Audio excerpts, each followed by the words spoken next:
You're listening to the School Leadership Reimagined podcast, episode 212. How do builders like us make a dramatic difference in the lives of our students in spite of all the obstacles we face? How do you keep your vision for your school from being held hostage by resistant teachers, uncooperative parents, ridiculous district policies, or a lack of time, money, or resources?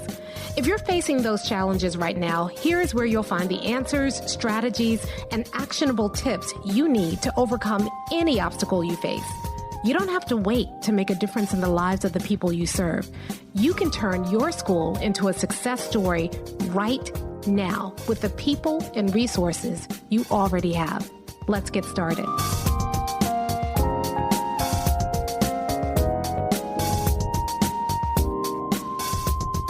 Hey builders, welcome to another episode of the School Leadership Reimagined podcast.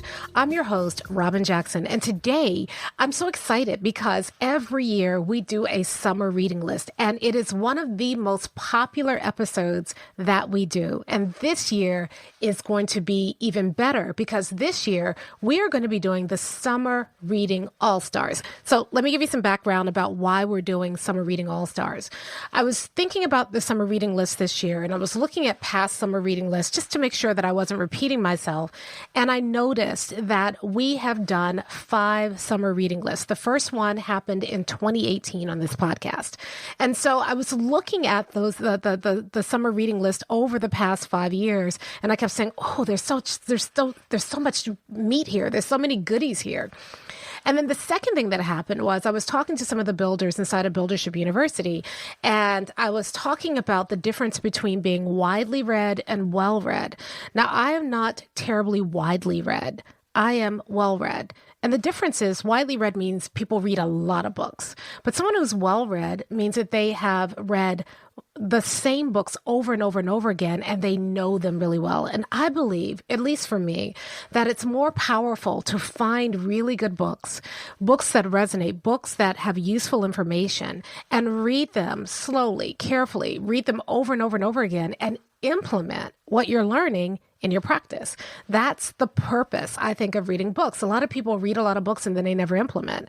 So I believe that you limit the number of books you read. You find really good ones. So a lot of times I'll read books just to kind of figure out what are the books that I'm going to keep. And the books that are on my shelf are the ones that I read over and over and over again, 2, 3, 5, 7 times.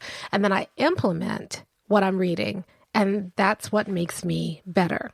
So those two things, looking at the past 5 years and thinking about the difference between being widely read and well-read, got me thinking, rather than give you a new list of books to read this year, I thought it would be really fun to take a look back at the last 5 years and share with you the books that I continue to read over and over and over again, the books that have really stood up over time, the books that have had the biggest influence in my practice. So that's what we're going to do today. Now, what's different about this summer reading list than other summer reading lists you may have heard of before, and this is for those of you who've never heard the summer reading list before, is that when we do the reading list on this podcast, we are looking at books outside of education.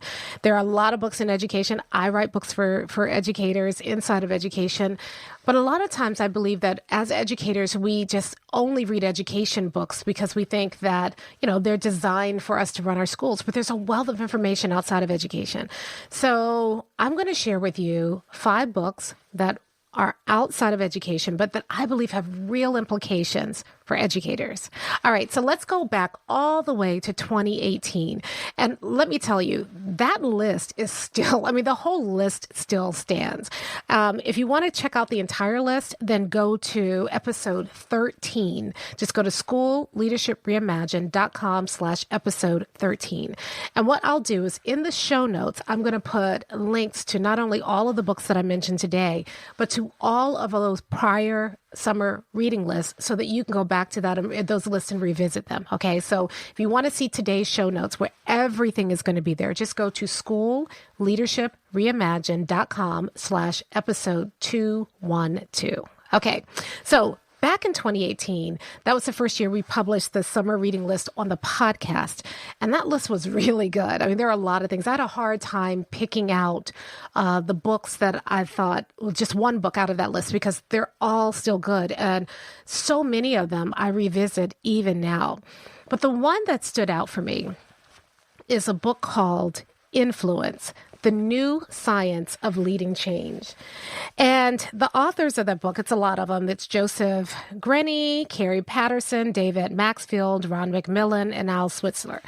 What's really cool about this book is that they've just come out with a third edition. So this book has been updated.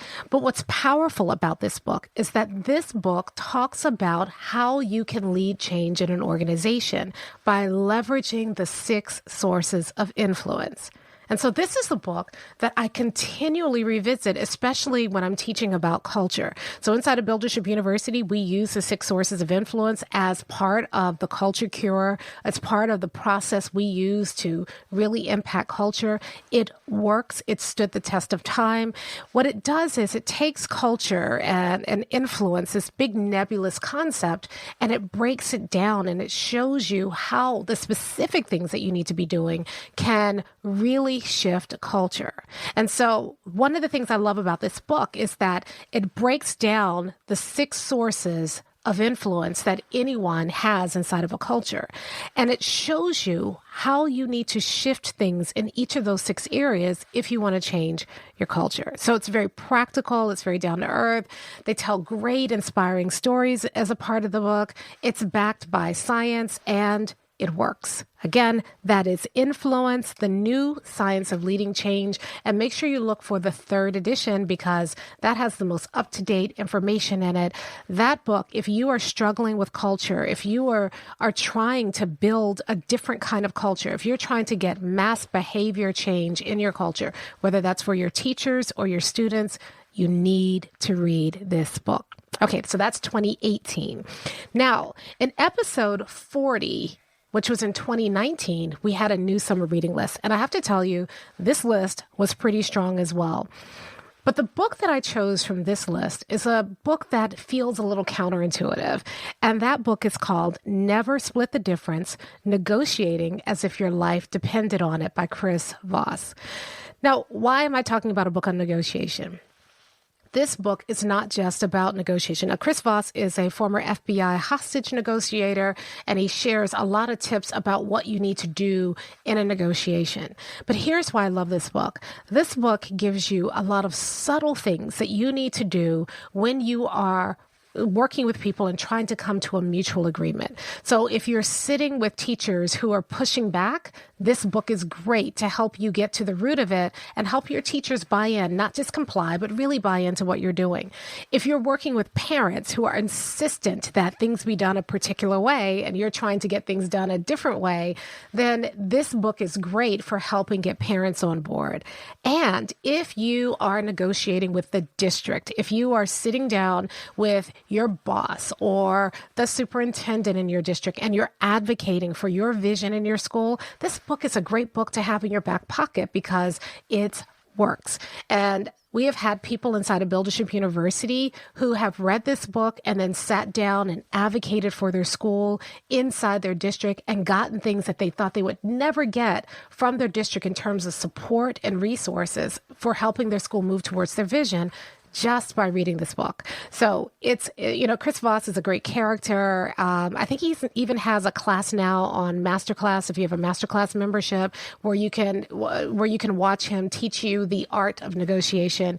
But this book has a lot of there's so many gems in this book that can help you with negotiation. Now, you have to be careful. I believe that you need to use your powers for the good and not evil. But if you are coming to the table with the right intent, and if you're really advocating for that vision, for 100% of your students, this book has a lot of powerful gems to help you really advocate strongly for your students and your school and your teachers and your vision. And so I would strongly recommend this book. And I go to it over and over again, especially when I have something coming up. I always find new gems. It's packed. It's so good. All right. So that was from 2019. Now, in 2020, which was episode 72 of the podcast, we had another good year of books. And this was really hard, right? Because there were two books on that list in particular that I really rely on. The first one is Building a Story Brand by Donald Miller. But the one that I really want to emphasize from that year is a book called Upstream, The Quest to Solve Problems Before They Happen. And it's by Dan Heath. This is an underrated gem. I don't know why this book didn't do better than it did, because what it does is it really makes the case for solving problems before they become problems. We're always reacting to problems. We're always, waiting till after something happens and then just reacting to it rather than eliminating the problem to begin with. But as builders, we need to be focused on eliminating problems. That is who we are. That's what we're building. We don't want to put out fires for the rest of our lives. We want to make sure that the fires never start in the first place.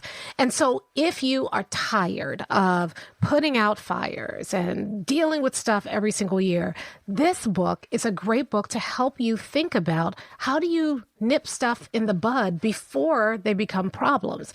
This book, if you really did what this book said, you would save yourself so much stress and so much angst, because this book is really about helping you think upstream, helping you cut things off before they swell and become bigger problems down the line. And if we just did this, it could significantly reduce the amount of stress we're going to have in the school year. The summer is a great time to really do some upstream thinking, especially because we always act surprised when new problems show up, but in reality, that same problem was a problem last year, and we just forgot, and we never did anything about it. And this book can help you think about things so that if you really put this into practice, next year is not going to be so stressful. Next year is not going to have so many challenges because you are solving problems before they become problems. You're preventing. And so this book is a book. I mean, I'm actually going to be rereading this myself this summer. Some of the books I kind of grab and look at when I need things, but this one I'm going to sit down and read cover to cover again, because I think it's just such a good reminder that we need to be making sure that we're solving problems before they become bigger problems. All right, so that was 2020. In 2021, and that's episode 109, that was a slim year. That was a real slim year for books. And I don't even think we got to 5 books that year. But there was a book in that list that not only did we suggest for the summer reading list, but we did it inside of Buildership University as a part of our book club in BU. So from time to time in BU, if we're all interested, we'll get together and we'll all read a book together, and then we'll get together and talk about the book and the implications for us. And the book that I want to recommend is a book called Effortless: Make It Easier to Do What Matters Most by Greg McKeown. And I hope I'm saying his name correctly. This book talks about how we end up working way harder than we need to.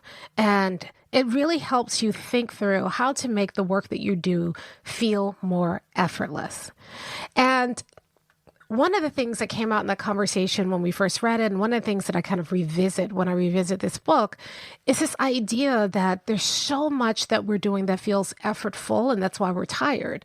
But if we make things effortless, if we just kind of, just restructure things so that we make it work better for us, we do it more often and we get more results. And so I revisit this book often and the concepts of this book often, because anytime something feels too effortful, then I start thinking about, okay, is this something I need to be doing? If so, how do I make it effortless so that I like doing it, so that it gets done?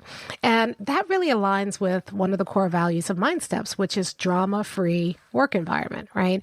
This idea that if it's too effortful, it's going to create too much drama. And so we're constantly doing this in team meetings. We're constantly coming back to this. How do we take what we're doing and make it effortless?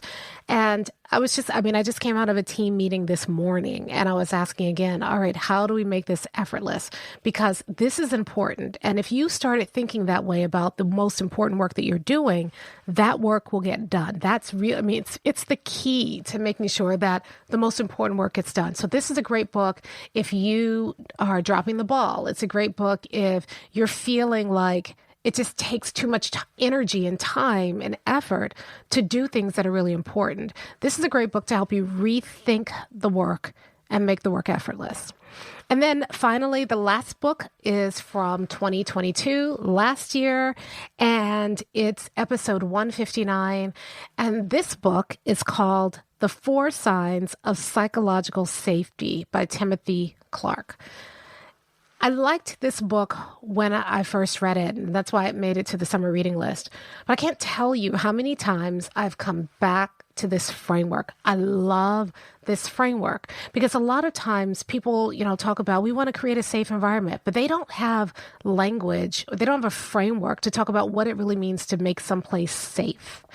And especially coming out of the pandemic and especially the distrust that's happening in our world amongst people as our society becomes more polarizing, it is a lot more crucial, more important to make sure that we are making our schools safe for the students and for the adults in the school.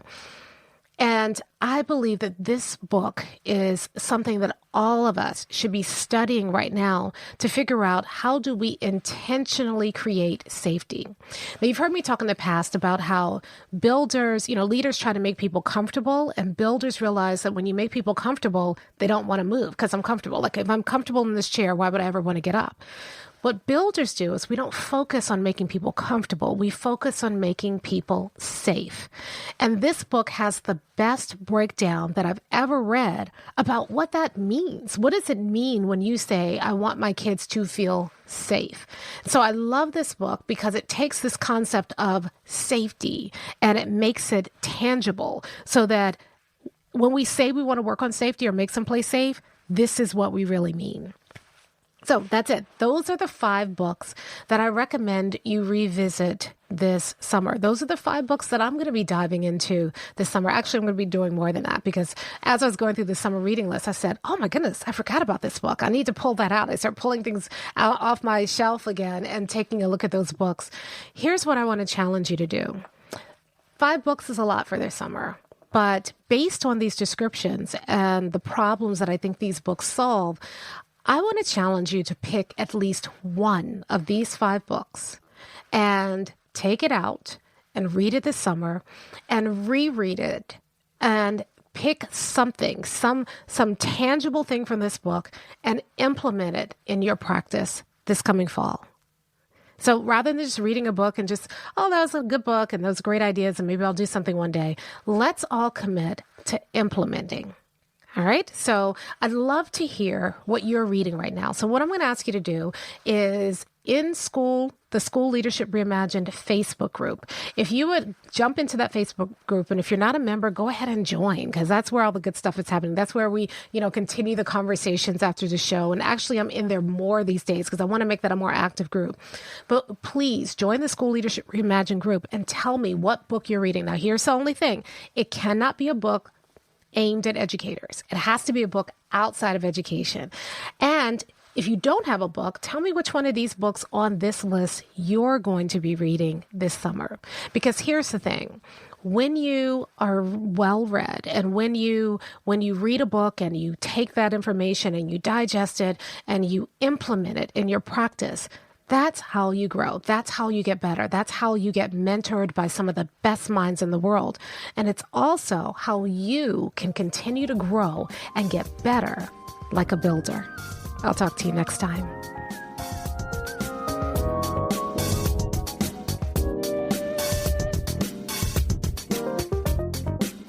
Hey, if you're ready to get started being a builder right away, then I want to invite you to join us at Buildership University. It's our exclusive online community for builders just like you, where you'll be able to get the exact training that you need to turn your school into a success story right now with the people and resources you already have.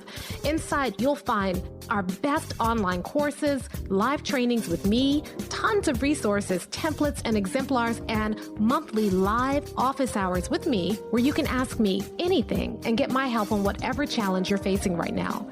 If you're tired of hitting obstacle after obstacle and you're sick of tiny little incremental gains each year, if you're ready to make a dramatic difference in your school right now, then you need to join Buildership University. Just go to buildershipuniversity.com and get started writing your school success story today.